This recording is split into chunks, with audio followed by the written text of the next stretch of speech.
Ese waruzi ko intambara ibera mu burasirazuba bwa Repubulika ya Demokarasi ya Kongo ishobora kuba itazarangira vuba kuko buri ruhande rugirimo rufite inyungu zikomeye mu kuba intambara ikomeza. Ibaze nawe, muri Leta Zunze Ubumwe za Amerika batekereje ko baguze amabuye y'agaciro ya Kongo bakoresheje abanyemari nka Masad Burusi bashobora kwirukana Ubushinwa muri Afurika ndetse bagahita banahagarika intambara hagati ya Kinshasa na Kigali. Ariko sibyo byarashobotse, oya, byabaye nko gukongeza umuriro ukoresheje lisansi.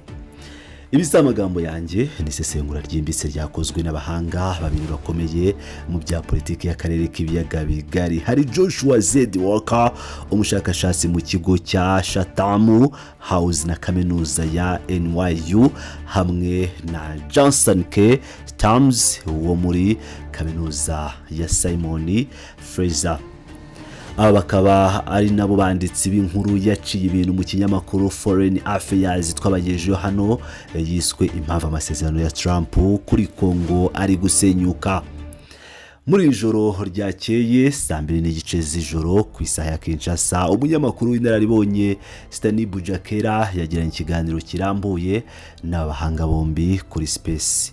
Iyo ni Space cyangwa ikiganiro kiba live ku rubuga rwa X. Ibyo baganiyemo biteye ubwoba, cyangwa ibyo bavugiye muri icyo kiganiro biteye ubwoba. Tugiye kureba impamvu Leta Zunze Ubumwe za Amerika zananiwe gukemura amakimbirane ya Repubulika ya Demokarasi ya Kongo n'u Rwanda ndetse na M23. Uburyo intambara yahindutse ubucuruzi kuri bose n'ingaruka zikomeye zishobora gutuma Kongo icikamo ibice burundu. Ikaze mu isesengura ryacu ry'uyu munsi. Niba utarakora subscribe yikora ngubu kuko amakuru nk'aya ntiwayasanga ahandi. Reka duhere ku ishingiro ry'ikibazo cy'ubukungu. Leta Zunze Ubumwe za Amerika zinjijwe mu kibazo cya Kongo cyane cyane n'inyungu z'amabuye y'agaciro hagamijwe guca intege Ubushinwa bwigaruriye isoko rya cobalt na coltan hifashishijwe umuhuza Masad Burusi. Ubuyobozi bwa Donald Trump bwagerageje gukora amasezerano y'ubucukuzi bw'amabuye y'agaciro muri Kongo, bwizeye ko ibi bizashyira iherezo ku mvururu. Ariko se Joshua Z. Walker na Jason K. Tams babivugaho iki? Abashakashatsi babwiye Stani Bujakera ko uku ari ukwibeshya gukomeye. Muri cya kiganiro cyabereye kuri SpaceX cya live, Walker yasobanuye neza ko kabone nubwo ishoramari ry'abanyamerika ryakunda muri Kongo, Ubushinwa buzakomeza kwiharira isoko ku rwego rwo hejuru. Impamvu: gucukura amabuye y'agaciro ntabwo bihagije. Iyo ucukuye amabuye y'agaciro muri Kongo ugomba kuyatunganya, ibyo bita refining. Kugeza ubu inganda zitunganya amabuye, ibikorwa remezo n'inzira z'ubwikorezi hafi ya byose biri mu maboko y'Ubushinwa cyangwa inyungu zishamikiye ku Bushinwa. Abahanga bagiye kure banenga bikomeye ubuyobozi bwa Trump. Bavuze ko politiki ya Amerika muri Kongo muri iki gihe idafite umurongo ngenderwaho. Mu magambo yabo bavuze ko Washington ishimishijwe no gukora ibintu by'ikinamico cyangwa se ibigaragara neza mu matangazo cyangwa spectacle, aho kugira ingamba zifatika. Kuba gusa ibigo 2 cyangwa 3 by'abanyamerika byajya gucukura amabuye muri Kivu ntibishobora guhindura isoko mpuzamahanga kandi ntibishobora guhagarika urusaku rw'amasasu. Dukomeze ku ngingo ya kabiri ari nayo ikomeye cyane. Kuki intambara itazarangira? Kuki amasezerano asinywa buri munsi ariko amaraso agakomeza kumeneka? Hano Jason K. Tams na Joshua Walker bazanye amakuru adasanzwe kenshi abanyapolitiki batinya kuvuga. Bavuze ko habayeho icyo bise ukwirara no kubona inyungu mu bibazo ku mpande zose ziri mu ntambara, ko yaba Kinshasa yaba Kigali ndetse n'ihuriro rya AFC M23. Buri wese abona inyungu mu kuba iyi ntambara idahagarara. Ushobora kwibaza uti gute? Reka tubicambure umwe ku wundi. Duhere kuri M23 AFC. Abahanga bavuga ko niba amasezerano y'amahoro ashyizwe mu bikorwa 100%, bisobanuye ko umutwe wa M23 ugomba gushyira intwaro hasi cyangwa ugasenywa. Bivuze ko amahoro ari nko kwiyahura kuri politiki y'uyu mutwe kuri bo gukomeza intambara nibyo bibaha agaciro no gukomeza kubaho. Reka noneho tujye i Kinshasa ku ruhande rwa leta ya Kongo. Stams nawe akabasobanuye ko hari agatsiko k'abanyapolitike bakomeye muri leta ya Kongo bakoresha intambara nk'igikoresho cya politike. Ubu Perezida Felix Tshisekedi ari mu bikorwa byo gushaka guhindura itegeko nshinga.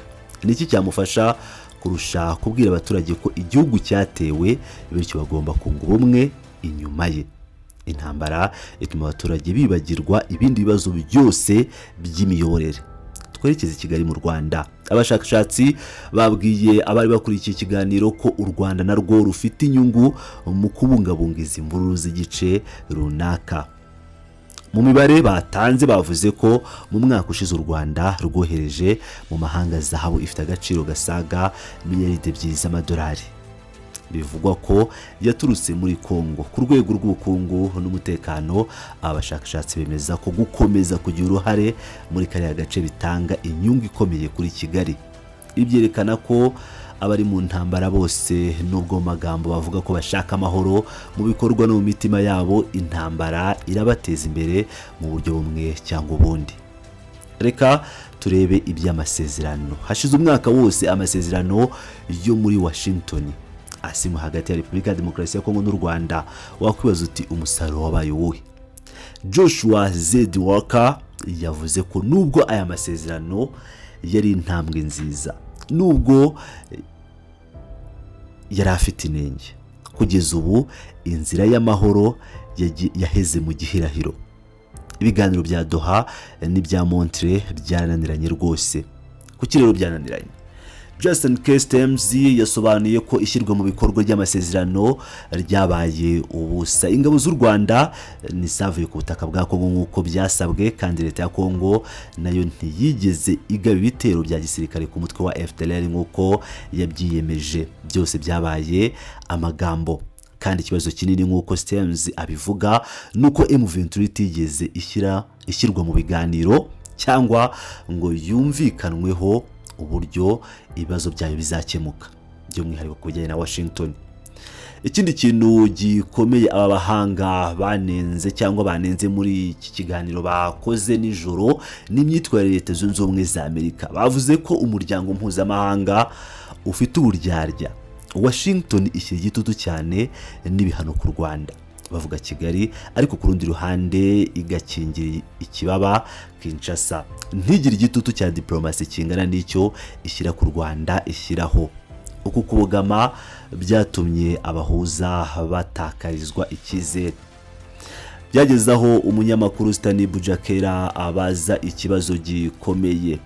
Yagize ati, niba Amerika ishyira igitutu ku Rwanda gusa, ntibakwiye no gufatira ibihano Kinshasa kugira ngo nyine impande zose zibe zajya ku murongo, impande zose zibe zabasha kumva ko ziremerewe. Hano abashakashatsi babiri bagize imyumvire itandukanye gato ariko yuzuzanya. Joshua Z. Walker we yavuze ko Amerika ishobora gukoresha uburyo buhoro buhoro bwo guhana Kongo bimeze nk'ibyo bakoreye u Rwanda. Ibyo birimo ibihano byibasiye abayobozi ba gisirikare, ibyo bita ngo kwima viza abanyapolitike ba Kongo, no kugena ko inkunga itangwa gusa ari uko hari ibyo leta yujuje. Ariko Walker yihanangirije avuga ko bidakwiye ko habaho icyo yise kugereranya amakosa ya Kinshasa na ya Kigali nkaho angana. Kubwe ibyaha by'impande zombi ntabwo bipimwa kimwe.